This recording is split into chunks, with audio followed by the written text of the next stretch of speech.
Selamat datang dan salam kembali ke Smart Talk Sabah. Anda bersama saya Joanna Suhenli Rampas.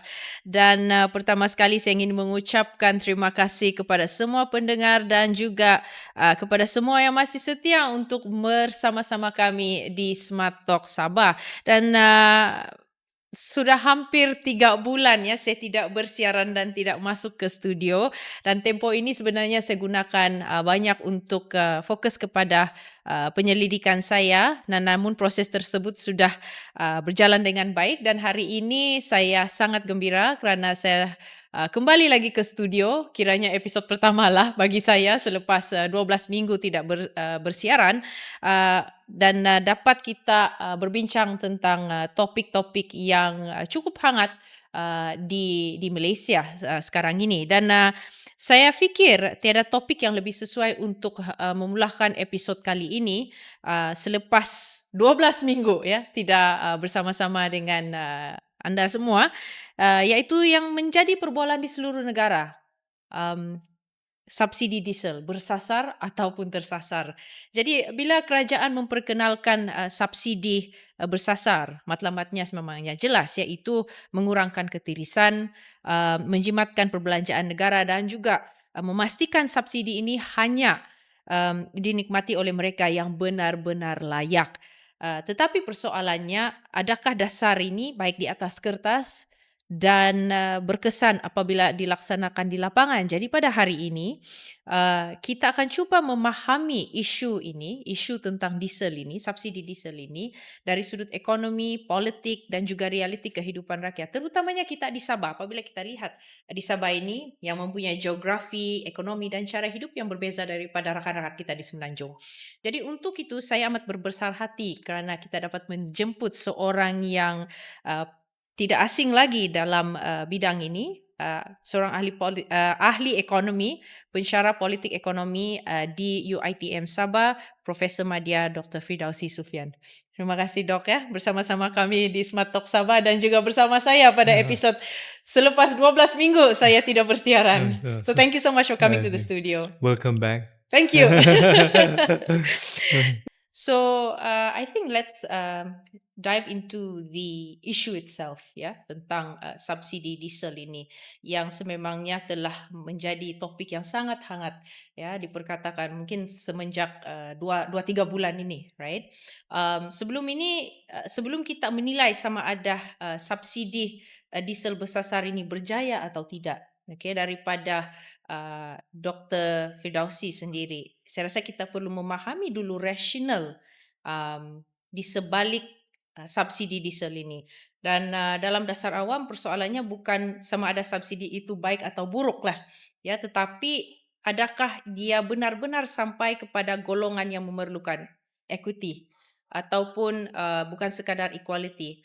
So kita tahu bahawa Malaysia ini beralih kepada subsidi sejagat, kepada subsidi bersasar melalui budi diesel, kan? Betul. Dan juga matlamat untuk mengurangkan beban fiskal dan juga as I mentioned earlier, membanteras ketirisan. Tapi apakah perubahan utama yang diperkenalkan ini, Dok? Dan mengapa kerajaan memilih pendekatan ini sekarang, dan apa pandangan doktor? Adakah matlamat ini saling melengkapi ataupun kerajaan sebenarnya perlu mengimbangi antara kecekapan fiskal dan juga kebajikan rakyat? Dok. So, sekali lagi saya ingin cakap welcome back. Thank you. Selepas 4 minggu, 12 minggu, 12 minggu. 90 hari, Yeah. banyak berlaku dalam Yes. 90 hari tempoh tersebut. Dan apabila kita bincang ke isu subsidi ini, saya rasa memang sesuai lah masa dia. Okay. Sebab dalam dah lama lagi, dalam dekat masa 2 bulan begitu, Perdana Menteri Kerajaan Madani kena bentang bajet 2027. Correct. Jadi memang subsidi memang menjadi antara topik yang sentiasa hangat. Right? Dan baru-baru ini pun di DUN pun, kita nampak banyak ahli, Panas. memang panas.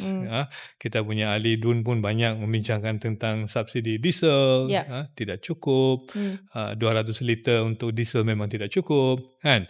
Jadi sebelum kita lihat ataupun teliti perkara subsidi ini, kan, Okay. just let me give you the context. Apa subsidi ini sebenarnya. just to make our viewer understand, bila subsidi ini, bila by definition subsidi ini adalah tanggungan ataupun pembiayaan kerajaan untuk membantu pengeluaran dan juga perbelanjaan rakyat, dia mempunyai matlamat. Okey. Ada matlamatnya adalah untuk mengimbangi sosioekonomi rakyat. Ada satu lagi subsidi adalah untuk membantu untuk merangsang satu sektor ekonomi. Contohnya kita bagi subsidi ataupun R&D grant untuk kita mengembangkan sektor semiconductor ataupun EV. China menggunakan banyak subsidi, hundred of a billion, kan, untuk bantu untuk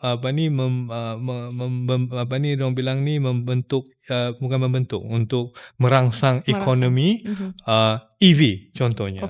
Ini daripada 2012 lagi diorang buat. Alright.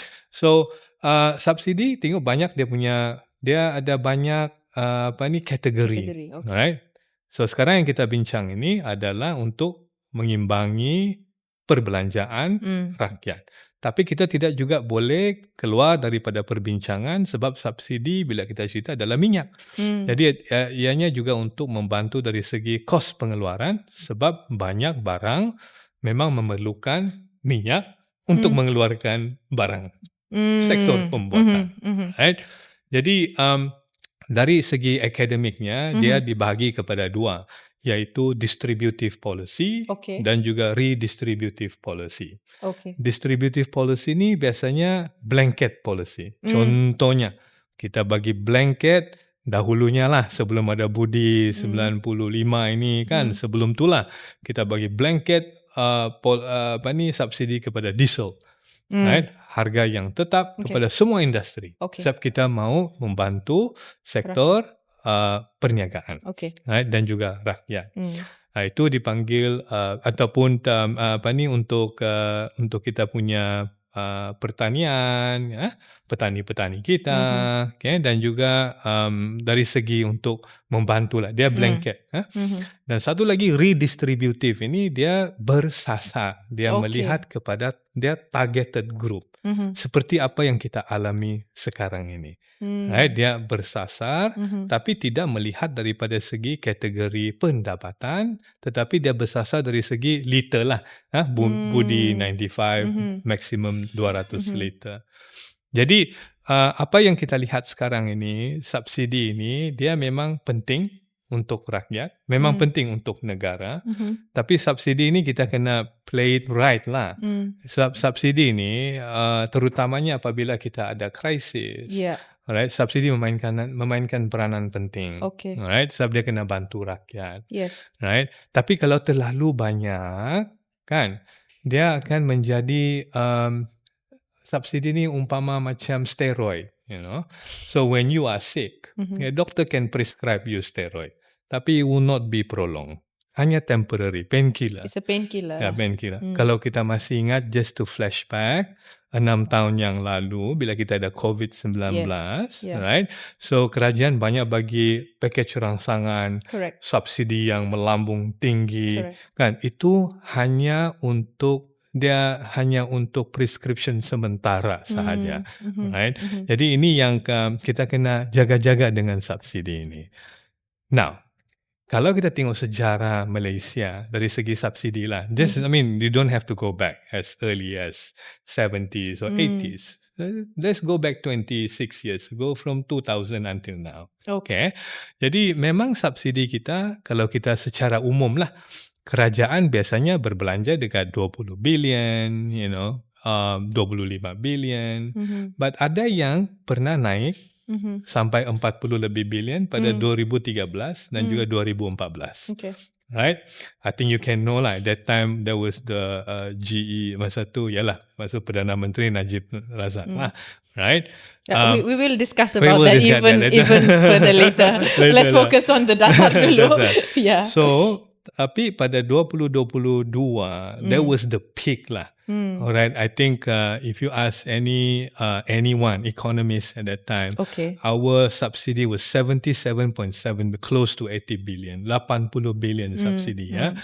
amat Tinggi. tinggi. Itu adalah 15 kali ganda perbelanjaan bajet pembangunan Sabah pada tahun tersebut. 2022 So, kan? Yes. jadi 2014. No. 2022.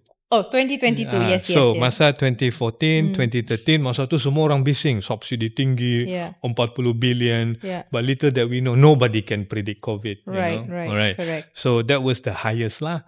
Jadi lepas tu ialah bila subsidi terlalu tinggi, jadi kerajaan kena harus buat apa dia bilang rasionalisasi subsidi. Iaitu we have to move towards targeted lah, lebih bersasar. Right? Jadi subsidi sekarang ini apa yang kita lihat daripada 2022 memang kerajaan ingin kurangkan pembiayaan terutamanya dari segi subsidi lah, because it's too high. Right? Jadi dan pada masa yang sama juga kita kena tahu bahawa kita mempunyai defisit yang tinggi pada masa itu. So kerajaan ingin kurangkan defisit. Untuk kurangkan defisit, kerajaan kena kurangkan perbelanjaan. Right? Now sekarang ini Malaysia, now bila kita cakap ini, kita pun sudah melalui satu episod yang amat, ialah nobody predicted it lah. Pertama kita ada Trump tarif tantrum. Alright? Semua dia bagi tarif. Alright? Tidak puas hati, tarif. Itu dia tarif. Mahkamah Agung baru batalkan, terus menggunakan Section 122 untuk tetapkan 10% tarif. Itu mengganggu sebenarnya rantaian pengeluaran. Alright. Yang kedua, of course, perang di Strait of Hormuz. Strait of Hormuz. Yes. So di Selat Hormuz itu memang mengganggu sebenarnya pengeluaran minyak. Dan itulah sekarang ini bila adanya krisis begini, maka isu subsidi sekali lagi menjadi satu yang hangat lah. Tapi sebelum itu ya, Joanna, before all this happened, Malaysia was in the right trajectory lah bila kita lihat ya. Kita lihat. Sama satu ialah bila 2023, kerajaan Madani ditubuhkan, right? In terms of kita punya deficit pun kita sudah turun kepada negative 3.5, which is okay, It was as high as negative 6.9, so it was really high back in 2020. Jadi kita mampu mengurangkan. Dan juga pada masa sekarang ini juga kerajaan yang ada ini dia sudah tetapkan kerajaan tidak boleh berhutang sewenang-wenangnya. Sebab kita ada itu Fiscal Responsibility Act. Alright, so Fiscal Responsibility Act ini telah tetapkan tidak boleh melebihi 60%, which is good. Alright, dan ada lagi beberapa kategori itu. Contohnya perbelanjaan pembangunan tidak melebihi 3% daripada GDP, and then dan tanggungan hutang ataupun menjadi guarantor pun telah ditetapkan 20%. So you cannot simply sebelum ini it's a cabinet decision, alright, but now it's an act. So you have to go to parliament. Kena pergi parlimen untuk mendapat endorsement lah. And there's an accountability there as well, right? Which is good. Which is good. Yes, we never done that before. Tidak pernah ada pun akta tersebut, right? Jadi sekarang ni ada. But akta itu juga menjadi satu apa orang bilang lah hindrance now, sebab baru-baru ini kalau kita lihat harga minyak pun naik. So kerajaan punya bebanan hutang, bebanan subsidi pun meningkat. 2 bulan yang lalu 5 billion, 7 billion. If it's 7 billion, Joanna, sama dengan bajet pembangunan negeri Sabah untuk 1 tahun. Betul. Untuk 1 bulan subsidi. It's not fair. It's a bit too high, yes. It's a bit too high. Tapi kalau kita jadi kerajaan, bukannya mudah. Because on one hand, you are walking on a tightrope dalam kita berjalan dalam tali yang amat orang bilang tidak balance. On one hand, you kena selamatkan rakyat. On the other hand, you kena selamatkan dasar fiskal. Jadi macam mana ini? So bukan satu perkara yang mudah. How do you want to balance this? Exactly. Untuk kita imbangi apa-apapun, kepentingan rakyat harus diutamakan. Alright, kepentingan rakyat mesti diutamakan. Sebab Kalau tidak, dia akan menjadi isu yang lagi besar. Alright? Sebab kita memang ada certain macro indicator di mana inflasi itu makin meningkat, Yeah. and then kita punya import pun makin meningkat, harga import itu pun makin meningkat, and then kita ada isu food security issue banyak yang kita import sebab bila ada krisis minyak ataupun krisis tenaga Yeah. dia bukan sahaja pasal minyak Join, dia berkait rapat dengan pertama memang makanan. Okay. Itu memang kena. Kena efek. Yang kena efek. Sebab minyak antara rantaian pengeluaran kita kena ada baja. Baja kita import. So baja penting untuk pengeluaran makanan. Sure. Fertilizer, right? And then plastic. All of us use plastic. Yeah. Logistik, right? Dan banyak lagi dalam itu aspek dari yang berkait dapat dengan minyak. That's why minyak is so important. Jadi sekarang ini kalau kita lihat subsidi over the years, bagi saya sekarang ini apa yang kerajaan lakukan memang sebelum ni bukan satu perkara yang popular, but it's a must to do. Alright, sebab antaranya sebab diorang kena kurangkan bebanan fiskal. Right, I have shown you the example. Yes. Kalau 7 bilion bagus 1 tahun pembangunan negeri Sabah tapi guna untuk subsidi Boleh buat jalan minyak. raya lah, Dok. Lepas tu kita ada lagi isu kerajaan kena imbangi antara bebanan fiskal mereka dan juga keperluan rakyat. Right? Tapi keperluan rakyat ini kan dia tidak boleh blanket lah. Dia kena bersasar. Kalau tidak bersasar, di situlah kita ada macam Joanna cakap tadi, ketirisan. Okay. So I think Doc, Doc mention about persoalan yang sering dibangkitkan oleh rakyat, ya. Ada yang cakap ini saya sendiri tidak menggunakan diesel, tetapi kenapa harga barang tetap meningkat? As you mentioned tadi, daripada penggunaan plastik, fertilizer, semua. It's a chain lah, kan? Dalam ekonomi kita memahami fenomena ini. Correct me if I'm wrong, but it's called the cost push inflation, Yes, right? yes. Ya. Dan apabila peningkatan kos pengangkutan itu dipindahkan sepanjang rantaian bekalan sebelum akhirnya, dia memberikan kesan kepada harga barang dan kos sara hidup. Jadi maybe let's look into a bit further, right? Sejauh mana subsidi diesel bersasar ini memberikan kesan kepada kos sara hidup secara keseluruhannya, termasuk mereka yang tidak menggunakan diesel. So tadi Doc, you've only mentioned the parts of it, tapi dalam masa yang sama, siapa sebenarnya yang daripada impact daripada subsidi diesel bersasar ini, siapakah yang sebenarnya paling mendapat manfaat daripada dasar ini? Dan siapa pula yang paling terkesan, ya, terutamanya bergantung kepada diesel sebagai input ekonomi, contohnya petani, pengusaha kontraktor kecil. I mean exactly, kita perlu fokus kepada rakyat, tetapi ada yang mengeluh, dia bilang, kenapa I feel this as well? I mean, I'm feeling it too, so siapa yang terkesan dengan ini?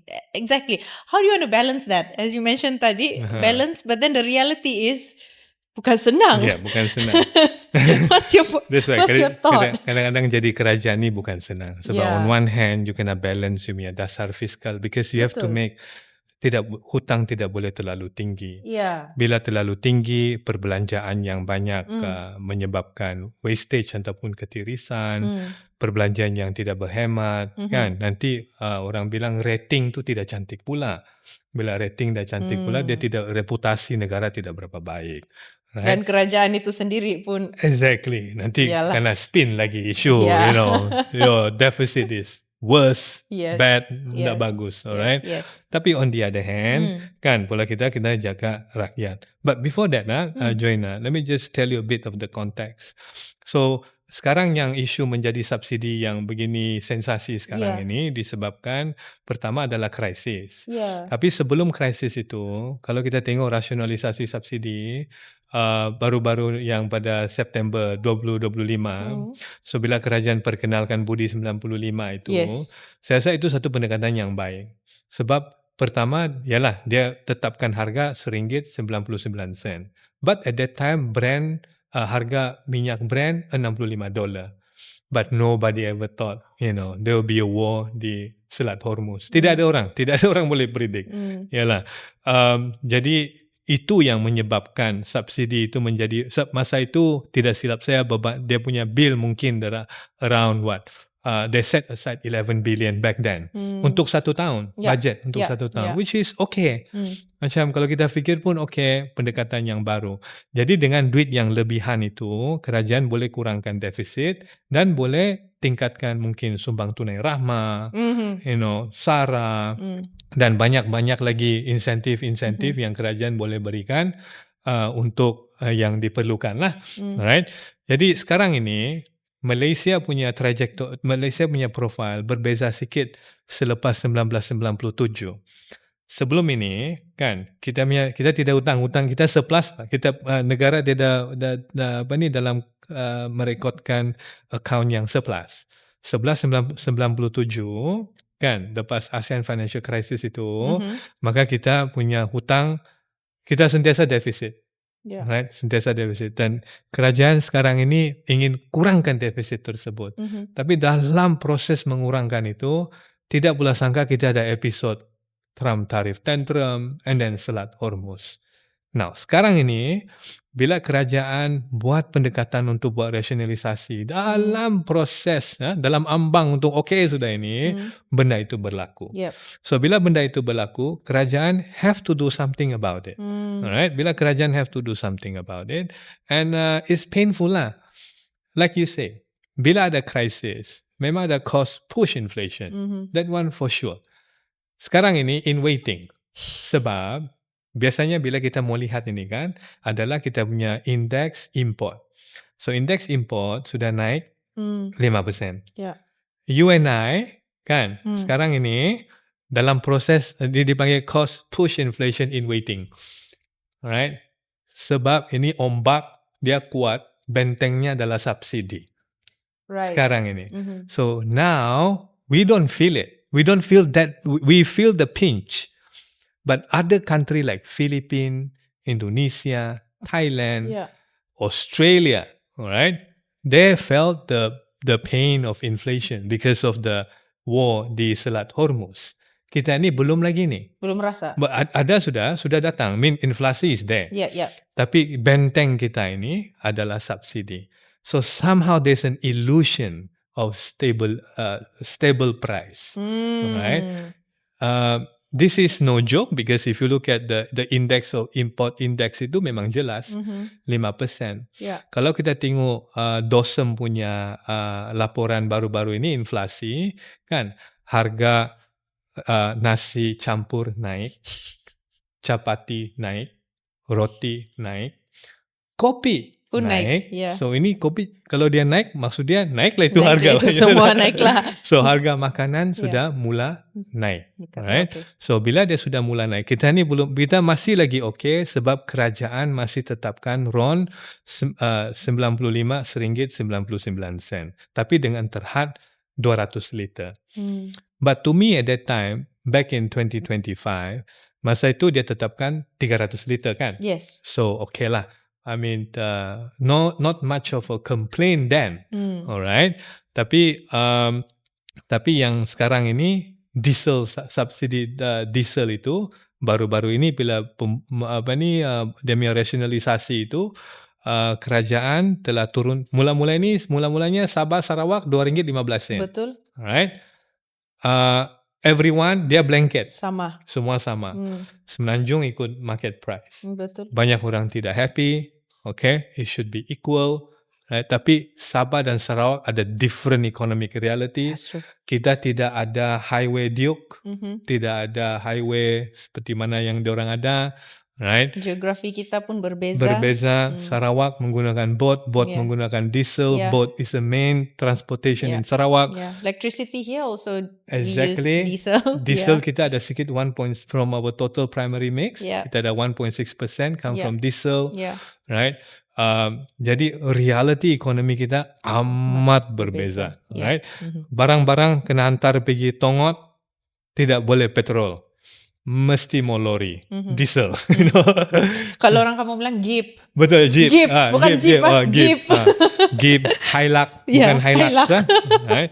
So Yeah. we need, so geography in terms of orang bilang context specific, Okay. that was a good one. Tapi of course diesel punya harga pun memang naik. Kerajaan pun kena buat dia kena kurangkan bebanan. Maka baru-baru ini dia perkenalkan iaitu diesel, budi diesel itu dengan harga semua sama, right? Sebelum ni RM2.15 kita siapkan Sabah Sarawak, sekarang RM2.10 equal semua di Semenanjung dan juga Sabah dan juga Sarawak. Jadi tapi dengan terhad 200 liter, right? Tapi masa yang RM2.15, kerajaan memang pada masa itu tetapkan ada beberapa kategori you tidak boleh beli sewenang-wenangnya. Yeah. Dia ada kategori berapa you boleh beli, 50 liter, and then 100, and then it's very strict lah. So sekarang ini kalau kita lihat apa yang kerajaan buat, well they have to do something a bit radical because bebanan the subsidi itu memang akan memberi hamparan kepada dasar fiskal negara. They have to do something about it. Right. We understand. Tapi 200 liter, maybe they have to think again. But the beauty is, sekarang ini mesti mau guna IC. Betul. Right? Sebelum ini RM2.15 semua sama. Now I'm just assuming mengikut data yang ada, this is very early. If we have 1 million migrant, assuming 10%, which is 100,000, consume 100 liter, so 100 million liter hilang, bukan pada rakyat. Okay. Alright. Yes. So dengan IC, dengan my card untuk verify mendapat diesel is good. Untuk mengurangkan ketirisan. Untuk mengurangkan ketirisan, like what you said tu. Ini maksud dia, betul lah dia punya matlamat di sana. Matlamat dia memang betul. Okay. Tapi 200 liter, probably they have to think again lah. You know, sebab reality ekonomi kita amat berbeza di sini. And kita punya distance pun jauh di sini, Dok. Yes. Kita punya jalan raya, penggunaan diesel, maybe they have to rethink that again. Right. Mungkin. Okay lah, I understand government having, they want to reduce fiscal deficit. Okay. So sekarang ini mungkin 200 liter, alright, 200 liter, RM2.10. Mungkin apa yang diorang boleh buat, tambahan 100 liter, of course mengikut kategori yang ditetapkan. Mungkin kalau dia peniaga, mungkin dia boleh prove dia punya distance, you know. Ataupun apa yang kerajaan boleh buat, sekarang diesel dekat berapa? RM3 lebih, RM4 lebih kan? So because the price changes, you know, there's no fix. It was RM16. Alright. So sekarang ini mungkin apa yang kerajaan boleh buat, 200 liter RM2.10, 100 liter tambahan, bukti yang mana dia pergi. If they need another additional 100, right, we can introduce partial subsidy, yaitu mungkin balik RM2.15.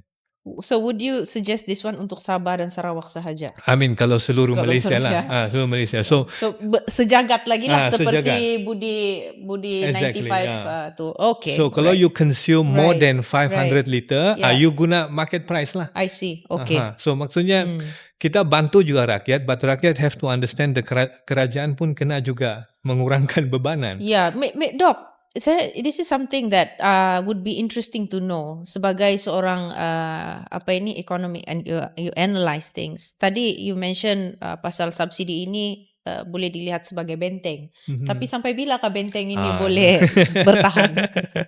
Yes. Pandangan doktor sendiri. That is a good question because sampai bila? Sampai bila kita kena bergantung dengan subsidi? Subsidi, ya. Alright. Jadi begini, subsidi ini dia amat berkait rapat dengan juga kuasa membeli kita. Alright. You mentioned just now earlier pasal kos sara hidup. You know, you mentioned about you feel the pinch harga naik, you know, minyak. Yalah, Nasi goreng pun naik. nasi goreng. Semua pun naik. Whether you like it or not. Yeah. Dan, I mean this is just additional information. Harga perishable goods macam ayam, telur, you know, Everything goes up. Yeah. bawang, Sabah punya harga lebih tinggi daripada Semenanjung. Correct. Alright? Sedangkan, you know, Kita lagi banyak tanah ini. Exactly, yeah. Kunda sangit boleh banyak kita tanam. Tetapi Exactly. this is another question juga orang tanya kan. Kenapa kita di Sabah ini, you know, kita punya makanan and our perishable goods ini lebih mahal daripada, you know, daripada Semenanjung. And I think, you know, this is something that it's very apt for us to discuss sekarang. Sebab again, coming back to the question yang saya tanya tadi, sampai bila ini benteng boleh bertahan? Ini, that's why. Kalau Subsidi ini, ya. a good example Yeah. in the world yang membuat keinsafan subsidi ini adalah sekarang yang dalam perang, Iran. Okay. Iran has a very heavy subsidy, tapi disebabkan negara dia banyak, ialah dia kena sanction, dia banyak war, so they don't really subsidy, they rationalize subsidy. Alright, dia memberitahu rakyat dia harus insaf subsidi, tidak boleh bergantung. Yang kedua, Indonesia ada buat subsidi rasionalisasi time Presiden Jokowi dan menggunakan dipanggil apa ni, kartu pintar, iaitu menggunakan betul-betul targeted subsidi. Hanya orang-orang yang layak saja yang boleh menggunakan subsidi. So begini, kalau kita mau benteng itu memang kita kena lihat semula, right? I'm not saying that subsidy is bad entirely, alright. Of course, subsidi ini kadang-kadang dia macam narkoba. It's very addictive, you know. The moment you roll out, kan, because politically is good, alright. I'm helping you, saya bantu rakyat dengan subsidi, but economically is bad. So good politics, bad economics, you know. So, but it's not easy. The moment you tidak boleh cakap juga subsidi ini tidak baik langsung. Subsidi yang baik adalah subsidi yang bersasar. Go to the direct person that need it. I give you an example, Joanna. Kalau kita subsidize beras, alright? Subsidize beras anggur contohlah. Okay, RM30 10 kilo. B40 mungkin beli sekali. T20 boleh beli banyak kali. Siapa yang enjoy banyak subsidi? Kan? Yeah. Of course, orang yang T20 lah. T20 lah ya. Sama juga, sebelum ini kita blanket subsidi kan, minyak. Kalau Ninja King isi, kan, sama. sekali 200 liter sekali. Masa itulah, belum, masih lagi blanket. B40 Kelisa, ataupun menggunakan Asia, kan, dia isi 30 liter. Siapa yang enjoy more? Of course, Ninja King lah. Ninja King yang enjoy more. Yeah. So, itu subsidi jenis blanket, we have to reduce. Subsidi benteng memang penting, tapi siapa yang kita kena protect? Right. Siapa yang kita kena lindungi? Itu saya rasa asas yang utama. Sebab kalau sekarang ini saya rasa kerajaan pun melihat, sebelum inilah the talk was is to membuat rationalization kepada T15 lah. You know, yang gaji 20,000, you know, gaji 30,000, which is fine. I think they can afford. Tapi to really look at, if we say T20 tidak perlu subsidi, that one you cannot do that sweeping statement. Sebab T20 di Sabah dengan T20 di Semenanjung berbeza. Yeah. Nah, Semenanjung we have to be very specific too. Betul. Kalau di Selangor, T20 dia 20,000. Kalau di Sabah, T20 dia 12,000. Malaysia as a whole is 16,000. So to identify who is the one that cannot qualify untuk subsidi, bukan mudah juga. No, kita kan memang geram selalu T20 bila kita cakap T20 tidak sepatutnya layak dengan subsidi kan, dan kerajaan lagi buat cakap T15, they look at T15 untuk supaya tidak layak lah untuk subsidi. It's not easy because you have to identify clearly what do you mean by T15? Sebab reality setiap negeri Itu berbeza. berbeza. Kan? Yeah. So if you come up with a sweeping exclusion for the rich, for instance like the T20, nanti ada backlash. Then T20 pula dengan M40, B40 in terms of disposable income pun berbeza juga. Yeah. So M40 dengan B40 ada kenaikan gaji. Artinya dia punya disposable extra duit itu kita nampak percentage tidak banyak. Okay. 2.4%, 3.4%.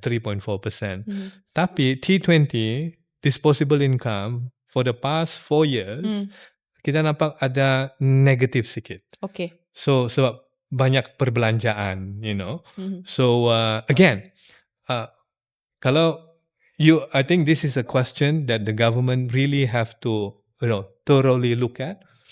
But to me, satu lagi mesti bersasar. Subsidi mesti bersasar. Kalau you tidak bersasar, kan, dia akan tersasar pertama, alright, dan ketirisan. Ketirisan ini yang kita kena. Kita tengoklah masa bila Sabah dan Sarawak kan 2015 saya rasa kerajaan pun walaupun dia tetapkan gitu, tapi you tengok penguatkuasaan banyak diesel kena tangkap kan. I think more than you look at 10 worth of billion, right? Yang kena tangkap. So bila ada subsidi yang blanket, ketirisan mesti berlaku. Ini yang kita kena atasi lah. Kena atasi. Yes. Kalau blanket mesti ada ketirisan. Tapi kita mesti ada subsidi juga, tapi kena bersasar. So jadi berdasarkan pelaksanaan setakat inilah, Dok, this is your opinion about it ya. Adakah subsidi diesel kita di Malaysia ini benar-benar sudah bersasar, ataupun is it too premature for us to untuk kita membuat satu konklusi ataupun kesimpulan, dan apakah petunjuk ataupun indikator yang sepatutnya kita gunakan untuk membuat penilaian tersebut? Is it too premature for us to say that adakah ini bersasar kah tidak? Before we move perbincangan kita seterusnya, let's dive into what's happening in Sabah. Tapi before that, do you think kita ini sudah betul-betul bersasar kan? So kalau secara umum lah, if you compare dengan dasar-dasar sebelum ini, I think yalah sekarang ini we give credit where is due lah. Okay. Sekarang ini beli minyak kita kena guna IC. So mengikut kelayakan dan telah ditetapkan berapa liter, 200 liter, that one is bersasar. Orang bilang dalam proses untuk be more matured in targeted subsidi lah. So bagi saya kita dalam proses matang lah untuk menetapkan subsidi yang bersasar. Sebelum ni kita tidak ada begitu. It's blanket subsidi. Okay. Alright. So sekarang ni kita sudah tetapkan 200 liter. Mana ada pernah dah. Sebelum ni tidak ada. Alright. Ada satu lah dulu tidak berapa popular. Kalau 2008 if you still remember, that was the first time minyak naik mendadak. Right. That was the time bila kita ada permintaan minyak, not because of war, because China punya demand, India punya demand. So what did Malaysia buat masa itu adalah tetapkan dia fix. Dia cuma subsidize 40 sen. That's it, fixed cost. Buat berapa harga itu, they don't care, dia yang penting dia bayar 40 sen saja. But it didn't help much. Right? It didn't help kerajaan lah pada masa itu, dan rakyat feel the pain immediately. Not just the pinch but really the pain. Right? A big slap tu kita punya kita punya pocket lah. Right? So what we are doing right now is a gradual process. Sebab benda ini, like I say, subsidi the moment you roll out is like narkoba. Right, dia umpama very ketagih lah. Dia we want ketagih. more, yeah. So dia punya exit plan itu kan you kena betul-betul. Tidak mau ada withdrawal lah. Baik, withdrawal symptoms. Besar withdrawal symptoms ini nanti withdrawal support juga. Correct. Nanti withdrawal pula support kerajaan lagi kan. That one politically is also.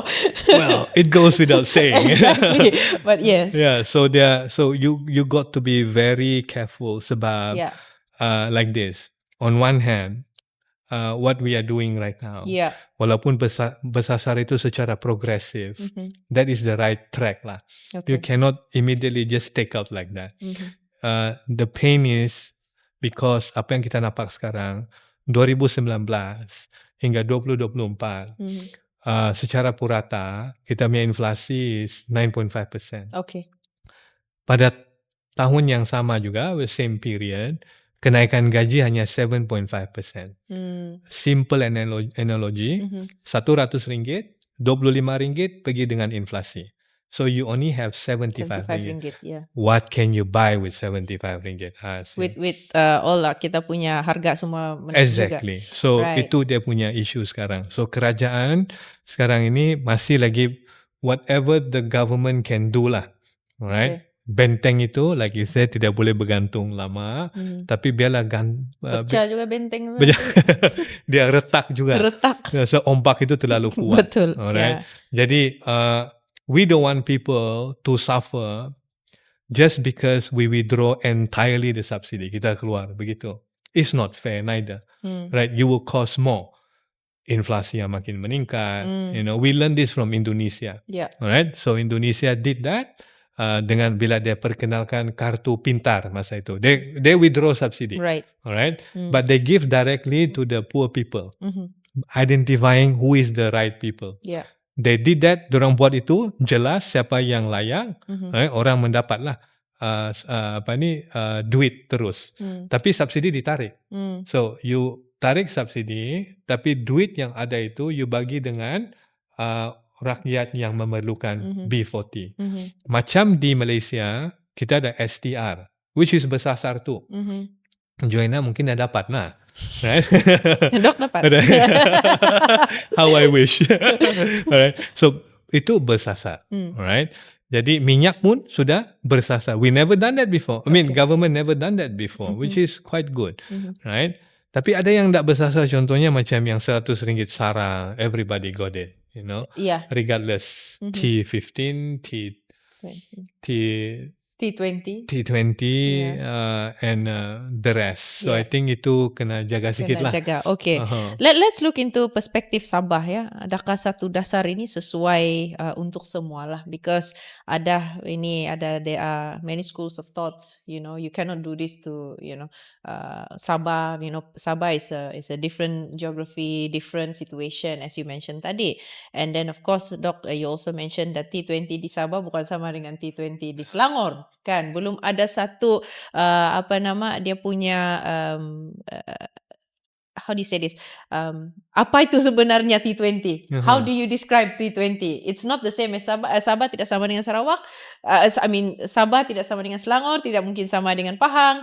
You see, so ada different definition dia, right? So dalam setakat ini kita telah membincangkan tadi tentang dasar nasional, and of course you have mentioned a little bit on Sabah, and perhaps Sabah, how do we move forward? Maybe Sabah mungkin boleh tambah 100 liter, for example, untuk diesel, mungkin caranya ya.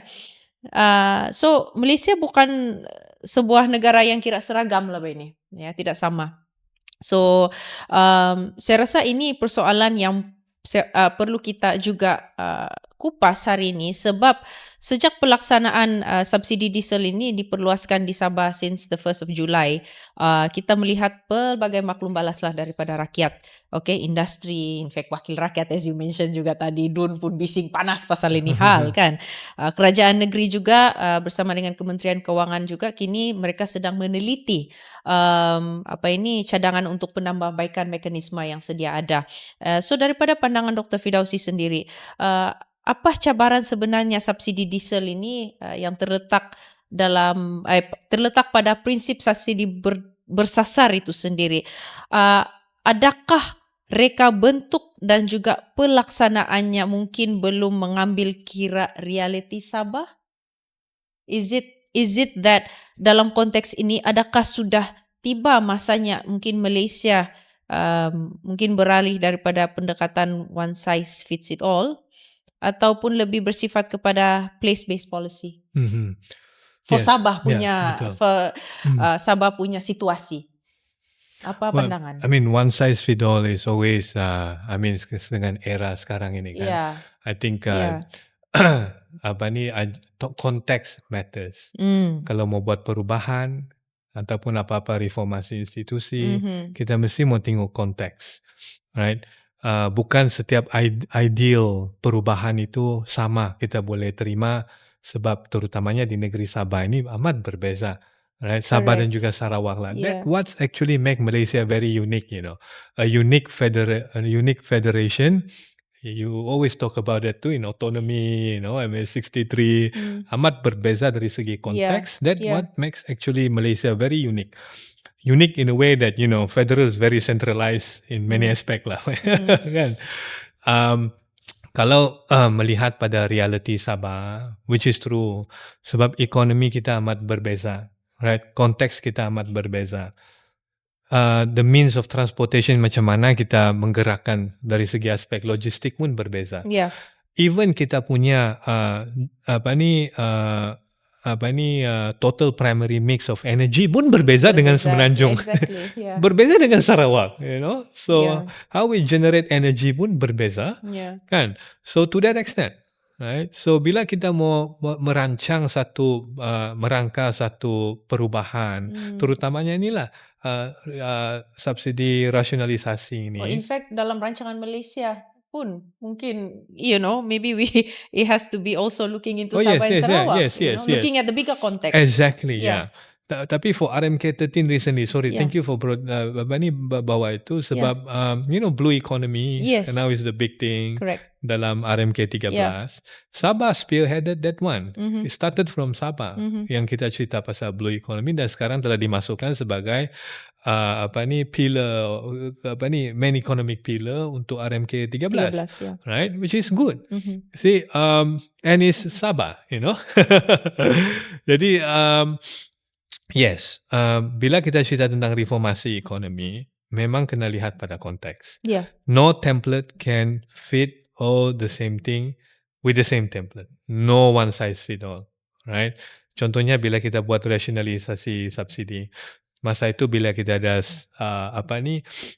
bila yang RM2.15 itu sebelum tukar kepada RM2.10 200 liter tu kan, so you don't see much complaint. But that one is still not good enough yet sebab masa itu belum bersasar sebab dia blanket.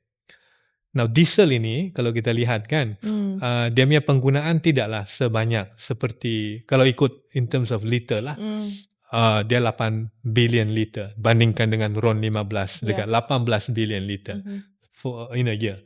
So tapi banyak kegunaan dia di dua negeri ini, Sabah dan juga Sarawak. Terutamanya logistik. Alright? 75% most of it. Now, so bila kita mau buat perubahan ini, I think they have to look into I think the 200 liter maybe they have to consider lah. Alright?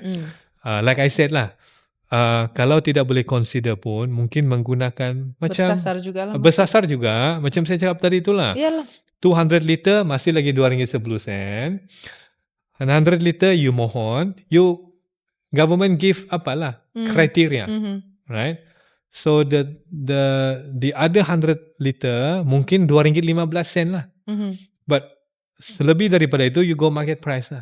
Right? So on one hand you help the rakyat, on the other hand you help you punya fiscal lah. Tapi yang terbaik mungkin, you know, baru-baru ni Adun cerita tentang 500 liter lah. Betul. At least. Alright. Tapi tidak ada orang bilang limit. Sebab itu saya rasa again it's not fair for government. Dan sebelum ini kita tidak pernah cerita pasal ni, Joanna. Berapa liter, you know, it's always the price. But now sudah kerajaan is slowly moving toward redistributive policy, very targeted. Ini bukan popular, very painful, bukan senang, apatah lagi dekat election.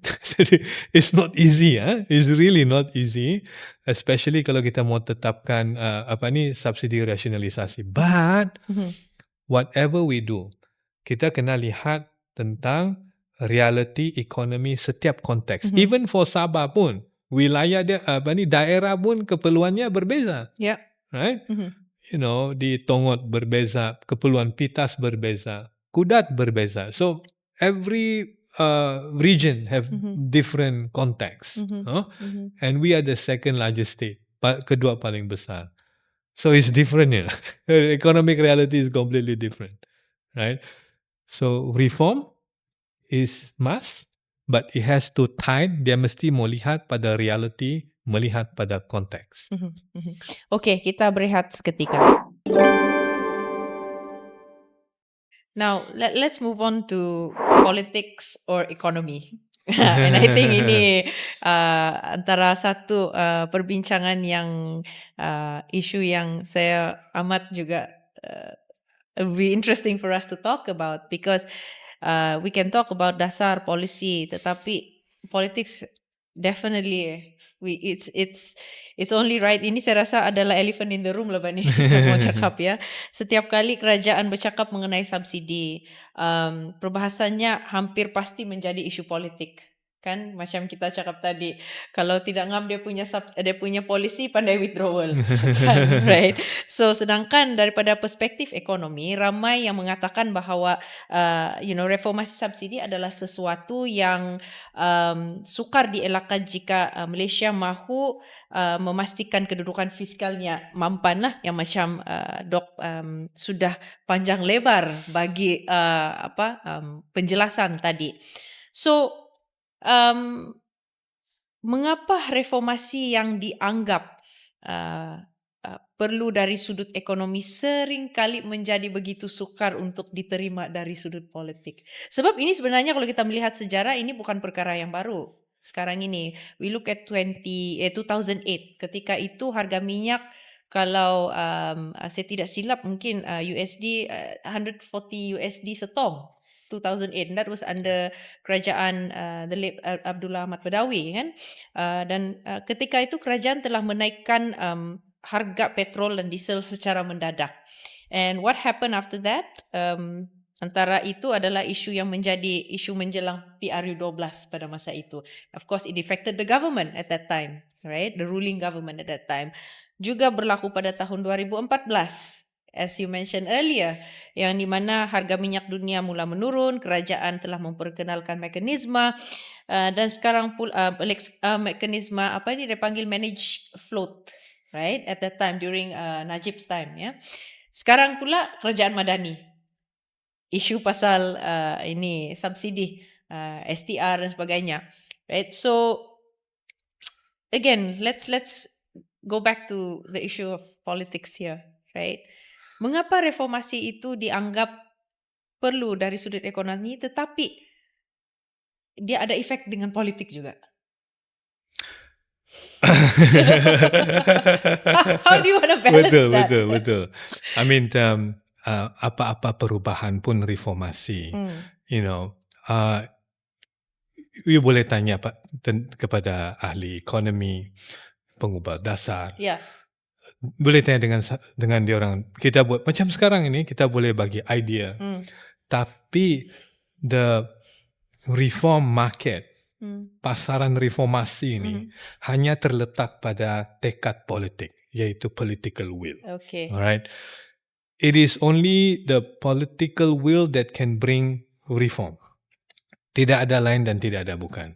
You can ask economists, you can ask sociologists ke apa, semua expert pun. Tapi kalau tidak ada tekad politik, benda tidak akan berubah. Contohnya macam subsidi rasionalisasi.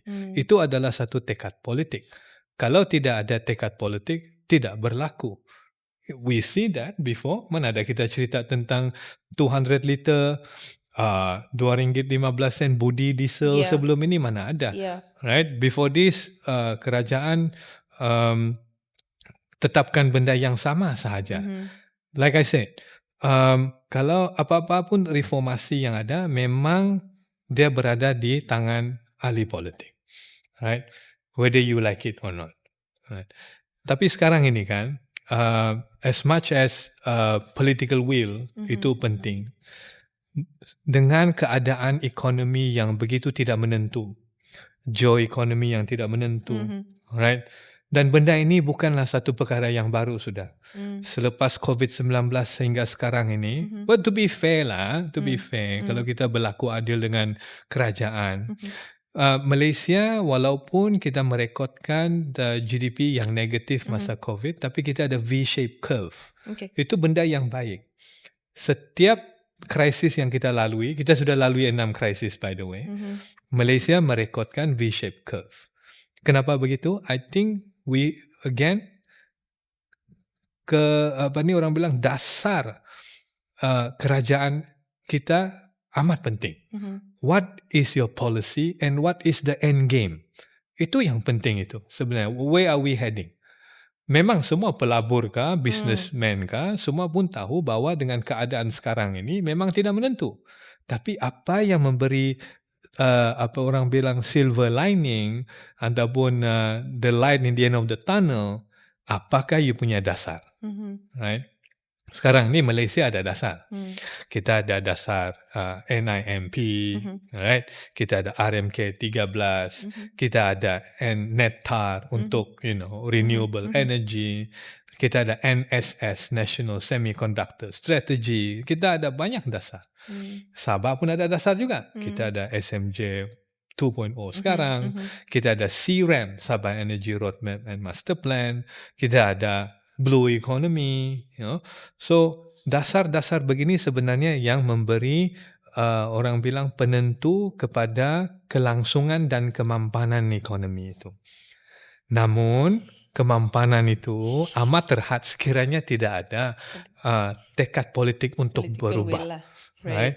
Jadi like I said, the market for change is not in the economic punya market, it's always political wing. Ya, tapi kalau kita lihat Malaysia juga sekarang sudah mendekati fasa PRU.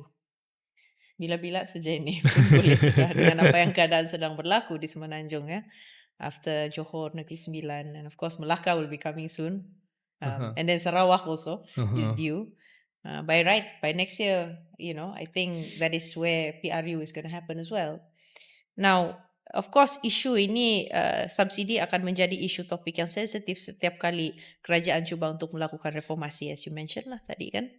Dan sebagai ahli ekonomi politik, adakah subsidi ini lebih merupakan ataupun satu, I would say, part of a painkiller kepada rakyat, ataupun painkiller kerajaan atau painkiller rakyat besides political will? What do you think? Well, yeah, macam kita bincang tadilah, subsidi memang adalah benteng kita lah. Benteng, Apabila ada benteng, maka benteng ini akan menjadi kestabilan kepada ekonomi. But kestabilan itu bukan real one, it's just a illusion. Yes. Ilusi kestabilan, right? Tapi bagi saya apa yang berlaku sekarang ini apa-apa pun kan, kepentingan rakyat supersede everything lah. Sure. Ekonomi rakyat kena diutamakan dan perlu kita dahulukan juga apakah pembangunan untuk rakyat. Sebab macam saya bincangkan tadi, macam saya nyatakan tadi kan pasal tentang kenaikan gaji, sekarang ini kan kalau kita tengok data-data yang ada ini, gaji memang satu benda yang sensitif lah kalau kita di Malaysia ini, right? Sebab dia peningkatan dia itu ada, tetapi kan amat inflasi itu lebih pantas daripada kenaikan gaji. That is our problem. Okay. Right? So that's why subsidi itu penting untuk macam saya jawab lagi, the definition of subsidi adalah untuk mengurangkan bebanan rakyat. Right? Tapi yalah, bila kita mau tolong rakyat, dia kena haruslah bersasar. Sebab kerajaan pun, again, it goes back to kemampanan ke dasar fiskal. Fiskal kena berada dalam keadaan yang sihat. Right? Jadi inilah sebenarnya like I said, bukan mudah untuk menjadi kerajaan, untuk bincangkan, untuk balance dua-dua perkara ini, Yeah. kan? Tapi yang paling penting apakah naratif Yeah. kita bawa kepada rakyat. Alright? Kalau kita mau buat perubahan dan rakyat kena rasai. Right? I think bila kita cerita sekarang ini kan, kita ada pelaburan yang tinggi 400 lebih, berapa 436 billion kena approve. Lepas tu baru-baru ini Malaysia rekod dalam World Competitiveness ranking ke-15 dunia. Yeah. So what is it for me? What is it? So what? Gitu, right? Apa yang dirasa? Apa yang saya rasa. Sebab wealth of the nation, kemakmuran rakyat itu, kemakmuran negara itu harus dirasai oleh rakyat. Right? Saya rasa itu perkara yang penting. Pada 80-an dahulu, kita 1980, 82, 83, kerajaan berhutang 100% Joanna. Right? Sebab dasar industrialisasi. 100%. Dalam masa 3-4 tahun kerajaan dapat bayar balik, tapi rakyat dapat rasai masa itu kenaikan gaji yang mampan. Right? Dan after that, ialah ada commodity crisis, ada there's a lot of episode lah. Correct, yang berlaku, yang tidak, yang ialah banyak yang kita nampak you and I sekarang tidak dapat rasa. So apa-apa indikator, makro indikator itu saya rasa harus diterjemahkan dalam poket rakyat. Okay. Rakyat have to feel it, Right. Otherwise, it's just a number. Itulah kadang-kadang orang pun tidak percaya pada indikator-indikator ini. Yeah. Sebab it has to be translated. Number-number itu, dasar-dasar itu, dan kemakmuran yang negara nikmati itu, macam mana Perdana Menteri cakap menaikkan ceiling, menaikkan lantai ekonomi kan, haruslah dirasai oleh rakyat. Dan bagaimana mereka rasa adalah gaji. Sebab kalau gaji tidak naik, sampai bila kita kena guna subsidi untuk bantu, untuk menjadi benteng. In the end of the day, is the government responsibility. Kan? Untuk untuk government punya problem. Kalau subsidi terus meningkat, just to appease rakyat, it's not fair. Gaji rakyat haruslah bermaruah. Right? Kita ada objektif, Joanna. Kita punya wage to GDP 40%. Saya rasa kena lebih lah daripada itu. Pada 2030 tu at least 50%. Artinya sekarang ni 35-34%. Saya rasa itu amat rendah. We need to go 40%. So at least barulah dapat rasai gaji bermaruah tu. Bermaruah. Dan saya rasa itu adalah indikator yang amat penting. Okay. Alright. Okay. Dan juga mendapat pekerjaan yang bermaruah juga. Yeah. Right. Contohnya kalau kita pelaburan yang kita ada ini, adakah dia membawa pada perubahan struktur dan meningkatkan kita punya nilai tambah negara. So these are the thing that actually yang penting untuk rakyat. The rest, yes, is important. Kita punya ekosistem, kestabilan politik. Tapi sekarang kalau kestabilan politik ni pun macam tidak stabil is a new norm. Especially Sabah. Because anything can happen, you know, in politics. Very fluid. Anything can happen. So to me, in the end of the day, is how clear your policy is. The success of Malaysia economy, kita dapat V-shaped curve recovery, adalah kita punya dasar yang predictable dan dasar yang kita tahu mana kita punya end game. I think itu yang penting untuk mana-mana pelabur-pelabur ataupun business player, kan? Itu yang paling penting sebenarnya. Predictability of the policy. I think apa yang kita bincangkan hari ini, Dok, pun saya rasa cukup jelas sudah di mana pengajaran terbesar daripada pelaksanaan subsidi ini bukanlah sama ada dasar itu betul atau salah, tetapi apa yang paling penting adalah dasar yang dilaksanakan oleh kerajaan ini dapat dirasai oleh rakyat macam kita dan juga yang mereka di rakyat Malaysia secara amnya. Dan saya rasa dalam masa yang sama juga, true enough as you mentioned that there needs to be political will juga lah untuk melaksanakan dasar ini dan mengimbangi, di mana tidak membebankan kerajaan, fiskal kerajaan, tetapi dalam masa yang sama juga rakyat pun perlu diutamakan. Dan sebaliknya ia menunjukkan bahawa dasar yang baik itu memerlukan satu mekanisme yang pelaksanaan yang sama baiklah semuanya. So I think to conclude our discussion for today, saya rasa cukup jelas sudah hari ini dan mungkin kita boleh simpulkan bahawa memandangkan ini adalah satu dasar yang baru daripada Madani yang bersasar ini, yang belum pernah dilakukan oleh kerajaan-kerajaan sebelum ini. Dan saya rasa mungkin we might have to see the outcome of what's going to happen after pelaksanaan ini. Mungkin ada your last thoughts on this? Yalah, apa-apapun bila kita buat penyasaran semula subsidi, kena lihat pada konteks dan juga kena lihat pada realiti ekonomi. Tapi kadang-kadang kan sentimen tu pun penting juga. Sebab Sabah dan juga Sarawak ni bila kita cerita pasal minyak, yes, it's true. Sabah hold 40% of the crude oil in your production, vice versa di Sarawak gas. Kita mengeluarkan 12% gas, kan? Jadi kadang-kadang orang Sabah ini bila you buat rasionalisasi itu, yalah dia akan rasa, kita negeri pengeluar utama kenapa kami punya treatment begini, jadi itu sentimen yang jangan main-main. Itu sentimen bukan saja boleh diterjemahkan dalam politik, tapi sentimen yang amat kuat. Sebenarnya yes. So itu kena ambil kira juga. Kena ambil kira aspek-aspek ini juga. Sama juga dengan Sarawak pun, right? Jadi saya rasa apa-apa untuk way forward lah untuk Sabah dan juga untuk Malaysia secara umum, kan? Whatever it is, kita kena lihat pada konteks dan juga memahami sentimen rakyat lah.